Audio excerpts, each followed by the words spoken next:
어버이 주일에 우리 육신의 어버이뿐만 아니라 우리 영의 어버이이신 살아계신 하나님 앞에 예배하는 것이 더 큰 의미가 있는 것 같습니다. 지난주 우리는 어린이 주일을 맞아 예수님의 어린 시절을 통해서 하나님 우리에게 주신 메시지를 들었습니다. 예수님께서 나사렛에서 자라시면서 예수님께서 육신의 부모님에게 순종하여 받드시더라, 이렇게 성경은 기록했습니다. 예수님은 하나님이심에도 불구하고 육신의 부모님에게 순종하여 받드셨습니다. 하물며 우리를 낳아주신 육신의 부모님에게 순종하여 받들어야 할 것입니다. 그 예수님께서 공생의 기간 동안에 예수님처럼 예수님의 제자가 되기 위해서는 어떻게 살아가야 하는지 제자의 길을 쭉 이야기하시는 중에 오늘 15장에서는 특별한 비유로 예수님은 제자의 길을 걸을 것을 설명하셨습니다. 여러분, 오늘 본문에 보면 세 가지 비유가 등장합니다. 잃은 양 비유가 나오고, 잃은 드라크마 비유가 나오고, 그 다음에 잃어버린 아들, 돌아온 탕자 비유가 기록되어 있습니다.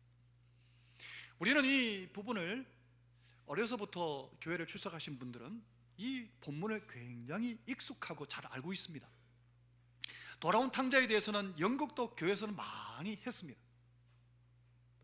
돌아온 탕자는 원어로는 어떤 의미를 갖고 있는가 하면 아소토스란 단어로 목적 없는 낭비, 절제 없는 무의미한 낭비라는 뜻을 갖고 있습니다. 오늘 본문에 등장하는 돌아온 그 탕자는 아버지에게 자기 몫을 달라고 쫄랐죠. 자기 몫을 받자 자기 재산을 다 들고 먼 나라로 가서, 오늘 본문은 그렇게 기록하고 있습니다, 허랑방탕하다가 다 탕진해 버렸습니다. 다 낭비해 버렸습니다. 그 갖고 있는 재산도, 또 시간도, 꿈도, 인생의 목적도 다 낭비해 버리고, 다 날려버리고 남의 종이 되는 신세로 전락해 버립니다. 남의 종이 되는 신세로 전락했던 이 아들이 아버지에게로 돌아옵니다. 그래서 돌아온 탕자란 별명을 붙이게 되었습니다. 그런데 우리가 함께 읽었던 이 본문은 그 뒷부분입니다. 성경학자들은 오늘 성경을 보면서 오늘 뒷부분에 등장하는 맏아들에 대해서 새로운 해석을 내어 놓았습니다. 예수님의 의도는 돌아온 탕자에게만 있는 것이 아니라 집 안에도 탕자가 있었다고, 이 맏아들 또한 탕자라고 학자들은 보게 되었습니다. 그 이유는 어디에 있는가 하면 오늘 누가복음 15장의 앞부분을 보시면 1절 2절 한번 보겠습니다. 이렇게 기록되어 있습니다. 모든 세리와 죄인들이 말씀을 들으러 가까이 나와왔는데, 2절을 보시면 바리새인과 서기관들이 수군거려 이르되 이 사람이 죄를 영접하고 음식을 같이 먹는다 라고 얘기하자, 그때 예수님이 3절을 보시면 그때 예수께서 그들에게 이 비유로 말씀하셨습니다. 세리와 죄인들을 향해서 잃어버린 양과 잃어버린 드라크마와 잃어버린 아들에 대해서 비유적으로 말씀하셨다면, 서기관과 바리새인들을 향해서 집 안에 있었던 그 맏아들로 예수님은 비유로 표현하셔서 말씀하셨다는 겁니다. 그래서 학자들은 이 오늘 우리가 읽었던 25절에 32절 부분이 네 번째 비유다. 그래서 집에 있는 이 맏아들에 대해서 뭐라고 별명을 붙였는가 하면 집 안의 탕자다. 집 안의 탕자다. 둘째 아들이 돌아온 탕자라면 이 맏아들은 집 안에 있는 탕자다, 이렇게 별명을 붙였습니다. 사랑하는 성도 여러분, 목사님 갑자기 탕자 이야기가 왜 오늘 본문에, 오늘 어버이 주일인데, 성도 여러분, 오늘 우리는 하나님 아버지 앞에서 혹시 돌아온 탕자가 아닙니까? 또 집 안의 탕자는 혹시 아닙니까? 오늘 우리 자신을 말씀에 비추어서 나 자신이 어떤 모습인가 한번 여러분 나 자신을 점검해 보시고, 우리의 어버이 되신 살아계신 하나님 앞에 또 우리의 육신의 부모님 앞에서 함께 오늘 하나님의 말씀을 들을 수 있기를 예수님 이름으로 축원합니다. 여러분, 마다들은 집 안에 탕자로 별명을 붙인 이유는 뭐냐 하면 한 세 가지 정도 오늘 본문에서 찾아볼 수 있습니다.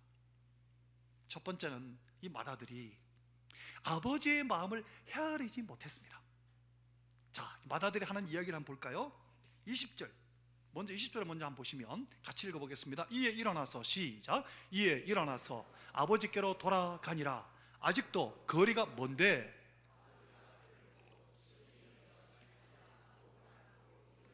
이거는 돌아온 탕자의 모습을 지금 묘사한 20절을 우리가 먼저 읽었는데, 멀리 아들이 돌아오는 모습 바라보고 아버지가 먼저 달려가고 막 아들을 안았습니다. 둘째는 거리가 먼 곳에서 아버지와 거리가 멀었다고 여기진다면, 이 본문에 있는 마다들은 그의 마음이 아버지와 거리가 멀었습니다. 그래서 아버지의 마음을 헤아리지 못했습니다. 둘째 아들이 멀리 떠나갔는데 그 아들이 돌아오기만을 기다리던 그 아버지의 마음을 전혀 헤아리지 못한 겁니다. 그래서 이렇게 불평하고 원망합니다. 그게 29절과 30절입니다. 함께 읽어보겠습니다. 아버지께 시작. 아버지께 대답하여 이르되 내가 여러 해 아버지를 섬겨 명을 어김이 없거늘 내게는 염소 새끼라도 주어 나와 내 벗으로 즐기게 하신 일이 없더니. 30절 아버지의 살림을 창녀들과 함께 삼켜버린 이 아들이 돌아오매 이를 위하여 살찐 송아지를 잡으셨나이다. 여러분, 둘째가 다 탕진해버리고 돌아왔을 때 그 아버지가 얼마나 기뻤겠습니까?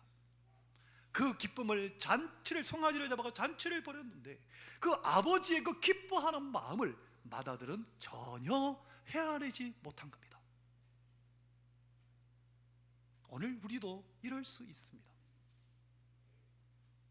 그래서 집 안에 탕자가 되어버린 겁니다. 자기는 억울하다는 겁니다. 자기는 억울하고 불평한 모습을 막 이야기한 겁니다.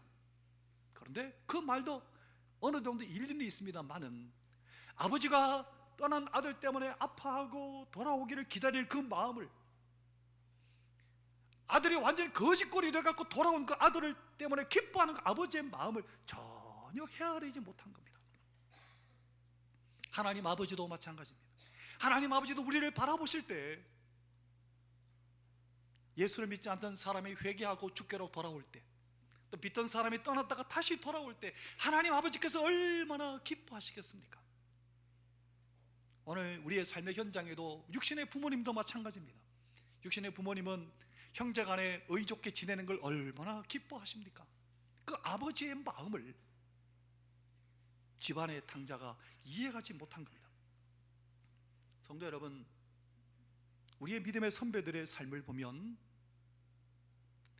그들의 삶의 가장 우선순위는 하나님이었습니다. 하나님께 더 가까이 나아가는 것이 그들에게 복이라는 것을 깨달았습니다. 사랑하는 성도 여러분, 어버이 주일을 맞이하여 우리의 어버이신 살아계신 하나님께 더 가까이 나아가시기를 예수님 이름으로 축원합니다. 그 하나님 아버지의 마음을 내가 알 때 우리에게서 사랑이 흘러가고 또 우리에게서 효도와 공경과 또 사랑이 우리에게서 흘러가는 겁니다. 믿음의 선배들이 하나님 가까이 나아가기 위해서 어떤 성도님들은 수도원에 가서 기도하기도 했습니다. 17세기에 한 성도가 하나님께 가까이 가고 싶어서 저 파리 근교에 있는 수도원에 들어갔습니다. 그곳에서 그에게 수도원에서 준 업무가 있었는데 무슨 업무였는가 하면 수도원 주방에서 일하는 것이었습니다. 아니, 24시간 기도만 해도 하나님 만날까 말까 한데 주방에서 일하라고 하니까 마음이 편치 않았습니다. 그래서 불평하면서 내가 이 그릇이나 닦으려고 여기 들어왔나? 그러면서 이래 갖고 내가 하나님 가까이 나갈 수 있겠나 하고 불평했습니다. 그러던 어느 날 그가 사랑하는 주님의 음성이 마음속에 들려왔습니다.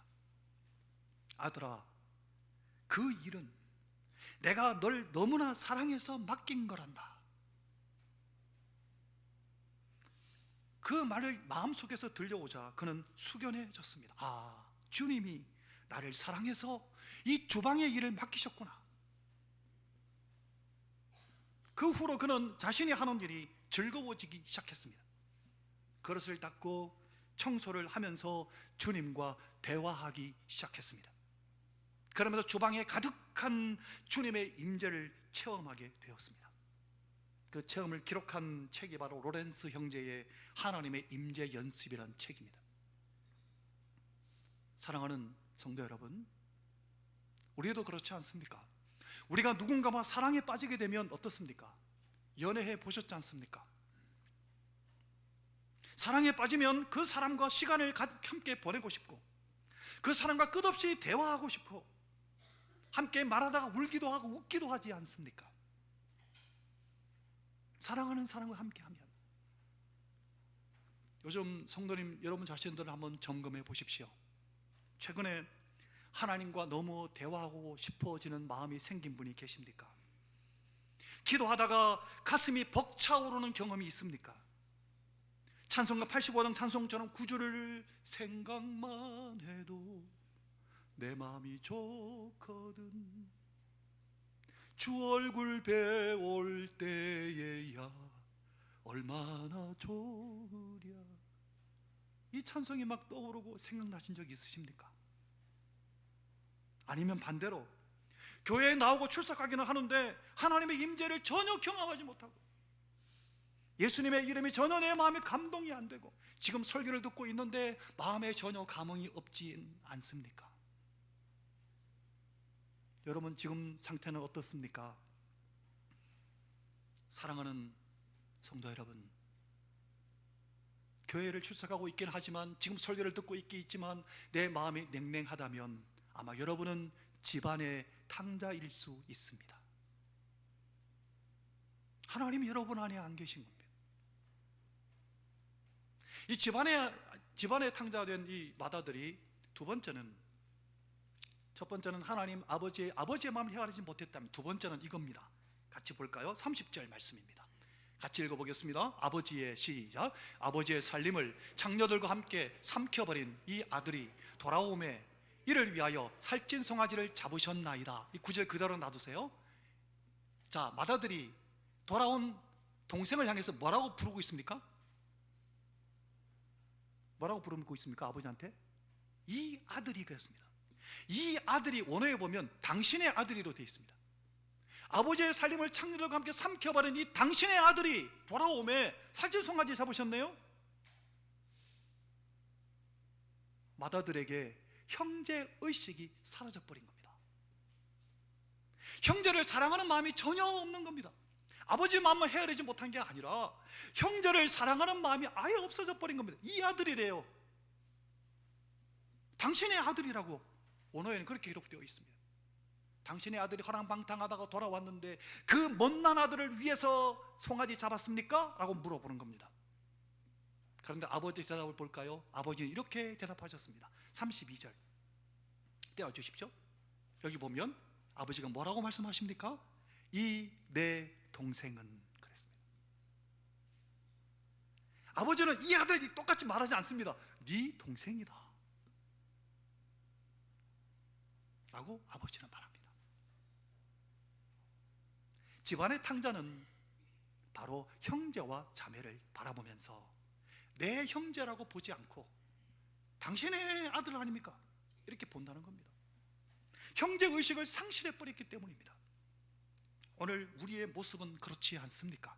옆에 있는 성도들을 바라보면서 하나님, 내 형제 자매 아닙니다, 이렇게 보지는 않습니까? 여러분, 선교학자들은 그렇게 이야기합니다. 그리스도인들이 다른 나라에 가서 복음을 증거하려면 다른 나라의 사람들도 똑같이 나와 같은 형제요 자매요 라는 마음이 있어야 선교가 가능하다고 합니다. 그래서 타국 사람들에게 선교의 사명을 감당하려면 그들을 이방인 취급하는 게 아니라 그들도 복음을 듣고 예수를 영접하면 우리처럼 하나님을 아버지로 부르는 사람이 될 수 있다는 것을 생각해야 선교사가 가능하다고 합니다. 그것을 가능성의 형제의식이라고 합니다. 오늘 우리나라는 어떻습니까? 구한 말에 이 땅은 하나님 없는 땅이었습니다. 가난하고 나라를 잃어버리고 고통 가운데 있었던 구한 말, 거기에 얼굴도 모르고 말도 다르고 언어도 다른 나라의 선교사님들이 오셔서 이곳에 복음의 씨앗을 뿌렸습니다. 목숨을 걸고. 요즘 그 5월달 달력으로 교회의 달력 넘어갔지 않습니까? 5월달 달력에 보면 이번에 달력은 선교사님들에 대한 것을 이렇게 달력에 표현해 놓아서 아주 참 좋은데, 이번 달 5월달 달력을 혹시 보신 적이 있습니까? 거기 보면 로제타 홀 부부의 이 사건이 이 달력에 담겨 있습니다. 여러분, 1890년입니다. 윌리엄 홀과 로제타 홀 부부가 이 땅을 밟았습니다. 평양 선교회 개척 교회를 세우면서 한 살이 안 된 아들을 데리고 평양으로 와서 온갖 핍박 속에서 의료 봉사를 하며 교회를 개척했습니다. 그런데 얼마 안 있다가 청일전쟁이 터졌는데, 청일전쟁으로 인해서 많은 환자들을 돌보다가 그만 남편 선교사인 로제타 홀이, 아니 그 로제타 홀이 아니고 남편은 윌리엄 홀이 그만 전염병에 딱 걸려갖고 소천해 버립니다. 윌리엄 홀이 소천할 때 로제타 홀 부인 선교사님의 뱃속에 임신 7개월이었습니다. 남편을 잃고 미국으로 돌아갔고 출산을 했는데, 미국에 그냥 살아도 되는데 로제타 홀 선교사님은 한국을 사랑해서 다시 한국으로 옵니다. 다시 한국으로 와서 남편이 죽은 것을 기념해서 기홀 병원을 세웁니다. 43년 동안 의료 선교사로서 헌신하셨습니다. 시각장애인 학교를 건립하고 점자책도 이분이 개발했다고 합니다. 5월달 달력 오늘 돌아가셔서 꼭 한번 보십시오. 거기 보면 로제타 홀의 일기 가운데 한 토막을 이렇게 기록해 놓은 글귀가 있습니다. 띄워드릴게요. 거기서 무슨 일을 당할는지 알지 못하노라. 한 치 앞도 내다볼 수 없다. 과거는 하나님의 것이고 미래도 그분의 긍휼로 알게 될 것이니 이렇게 모르고 간다. 안다면 못 가는 길을 하나님과 어둠 속을 걷기 원하네. 밝은 데서 혼자 가기보다 하나님과 믿음으로 걷기 원하네. 죽음을 각오하고 이 땅에 와서 복음을 증거하셨습니다. 목숨 걸고 이 땅에 믿음으로 방문했던 그 선교사님들 때문에 우리가 오늘 이 자리에 앉아 있을 수 있게 되었습니다. 사랑하는 성도 여러분, 나만 하나님이 선택한 백성이라고 생각하는, 그것은 형제의식이 결여된 사람들입니다.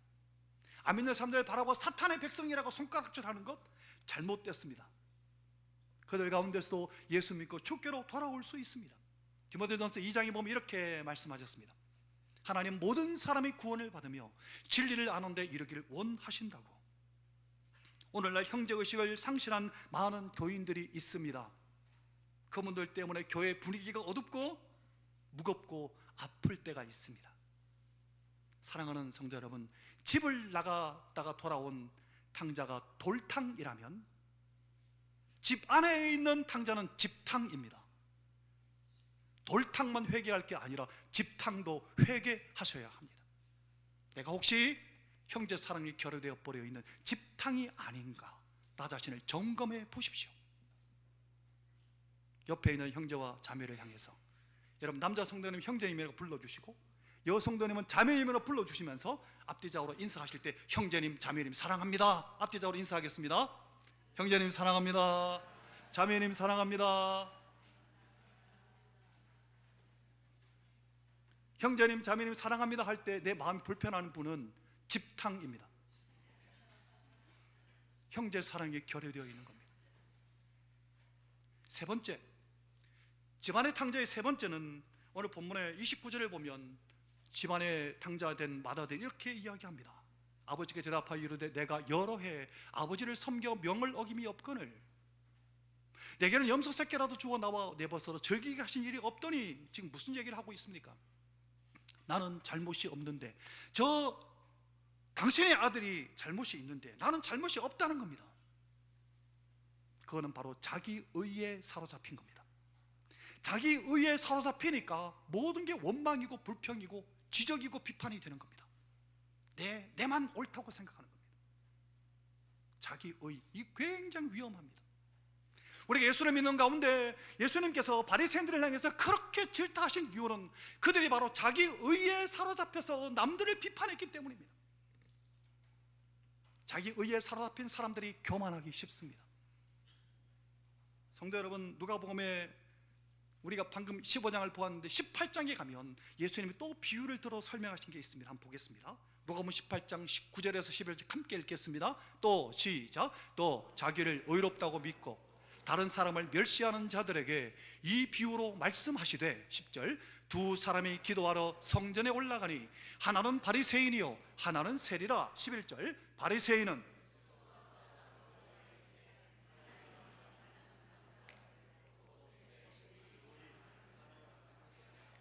감사하나이다. 여러분, 바리새인은 뭐라고 기도합니까? 다른 사람들은 토색하고 불의하고 간음하는데 나는 그렇지 아니하고 저 뒤에서 가슴을 치며 기도하는 세리와도 같지 아니함을 감사하나이다. 여러분, 감사 기도한다고 하나님 다 받으시는 게 아닙니다. 자기 의에 사로잡혀서 감사 기도하는 거 하나님 안 받으십니다. 예수님 그 뒤에 말씀하셨습니다. 하나님은 세리의 가슴을 치며 내가 죄인이라고 기도하는 그 세리의 기도는 받으셨으나 자기는 의롭다고 생각하고 남을 멸시한 저 바리새인의 기도는 듣지 않으셨다고 예수님이 분명하게 말씀하셨습니다. 사랑하는 성도 여러분, 우리는 모두가 내 의에 사로잡혀서 남을 비판하고 판단하며 집탕이 될 가능성을 많이 갖고 있습니다. 집탕되지 마십시오. 하나님이 가장 싫어하는 게 자기 의에 사로잡힌 사람과 교만한 사람입니다. 여러분, 이사야서에 보면 이렇게 말씀하셨습니다. 64장 6절에 보면 우리는 다 부정한 자 같아서 우리의 의는 다 더러운 옷 같으며 우리의 의, 모든 인류 가운데 자기 의에 사로잡힌 사람도 포함되지 않겠습니까? 우리의 기운은 뭐라고 말하고 있습니까? 더러운 옷 같으며, 더러운 옷이 원어에는 더러운 걸레로 되어 있습니다. 내가 나 자신을 아무리 의롭다고 봐도 하나님 보시기엔 더러운 걸레입니다. 내가 더러운 걸레인데 왜 남을 자꾸 판단하고 비판합니까? 내가 더러운데. 성도 여러분, 자기 의에 사로잡히면 집탕입니다. 돌아와서 회개하셔야 됩니다. 철저하게 회개하셔야 합니다. 여러분, 인간의 이 주관적인 정의를 우리는 극복해야 합니다. 어떻게 극복할 수 있습니까? 하나님과 사랑에 빠지면 극복할 수 있습니다. 하나님과 사랑에 빠지면 하나님을 경외하고 부모를 공경하며 이웃을 사랑할 수 있고 형제 자매를 사랑할 수 있습니다. 왜? 우리는 사랑이 없으니까요. 예수 그리스도의 십자가는 그것 때문에 십자가에 못 박히셨습니다. 하나님의 의와 하나님의 사랑이 합쳐진 것이 바로 예수 그리스도의 십자가입니다. 이 십자가가 잃어버리게 되면 부모 형제를 향해서 사랑하지 못하고 그걸 망각해버리고 잃어버리고 자기 정의만 주장할 때가 있습니다. 그러면 집탕이 되는 겁니다. 이야기 하나 하고 말씀을 마치겠습니다. 미국의 한 목사님이 아침에 손님 두 분을 같이 초대해서 어느 식당을 방문했습니다. 늘 가는 식당인데 그날따라 웨이트리스가 여 종업원이 음식을 나누는데 막 소리를 지르고 신경질적으로 막 손님들을 대하는 겁니다. 음식도 막 쾅쾅 내려놓고 막. 그러니까 목사님이 기분이 싹 상하는 겁니다. 그래서 매니저를 불러가 이래서 되겠습니까? 라고 따지고 싶은 마음이 이까지 찼습니다. 그런데 목사님이 그래도 기도부터 해보자 싶어서 속으로 하나님께 기도했습니다. 하나님, 저 여자 평소하고 달리 왜 저럽니까? 한번 따져내는 게 의를 바로 세우는 거 아니겠습니까? 따질까요? 그러니까 속에 하나님이 전혀 응답하지 않으시더랍니다. 그래서 하나님, 그러면 저 여인에게 뭔가 사정이 있는가 보죠. 그러니까 마음에 감동이 오되 맞다. 그래서 입 다물고 식사를 했답니다. 식사를 마치고 미국 사람들은 팁을 놓지 않습니까? 팁을 놓는데 하도 불친절하니까 그냥 $3 놓을까? $1 놓을까? 하다가 하나님께 그냥 이렇게 $3 놓을게요 그래도 뭐 많이 놓은 겁니다. 그런데 속으로 아니라고 하시더래요. 그래요? 그러면 5달러 놓을까요? 하니까 응답이 없으신 거예요. 그러니까 10달러를 놨답니다. 10달러를 딱 놓으니까 성령께서 속에서 오 예스 하시더랍니다.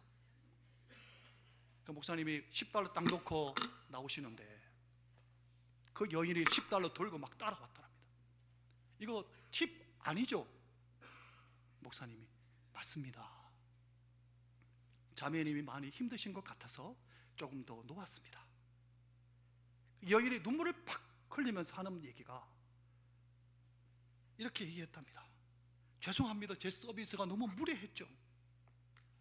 어젯밤에 남편이 저를 버리고 떠났습니다. 그래서 목사님이 제가 사실 목사인데 기도해도 되겠습니까?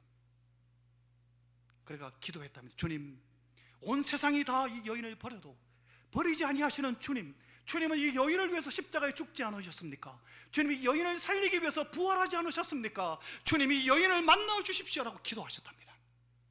그리고 그 여인에게 예수에 대해서 아냐고 물었더니 모른답니다. 그래서 복음을 제시하고 영접 기도를 시키고 돌아왔다고 합니다. 이 여화를 제가 준비하면서 회개를 참 많이 했습니다. 바로요. 같이 또 벨이 울리네요. 똑같이 회개하라고. 그죠? 성도 여러분, 우리의 마음이 완악해서 내만 의인이라고 생각할 때가 많습니다. 제가 그것을 회개했습니다. 제가 노예에서 제가 정치를 안 하는데 정치 안 하면서 내만 올바른 의사, 목사라고 생각한 적이 있었습니다. 그것조차 회개했습니다. 사랑하는 성도 여러분, 여러분 돌탕입니까? 집탕입니까? 돌탕도 회개해야 하지만 집탕도 회개하셔야 합니다. 내 마음에 하나님의 사랑이 임해서 하나님의 사랑으로 부모를 공경하고 하나님의 사랑으로 형제와 자매를 사랑하고 하나님의 사랑으로 이웃을 사랑하며 살아갈 때 하나님의 나라가 나를 통해서 세워져 가는 겁니다. 이 은혜가 우리에게 있기를 예수님 이름으로 축원합니다. 찬송하겠습니다.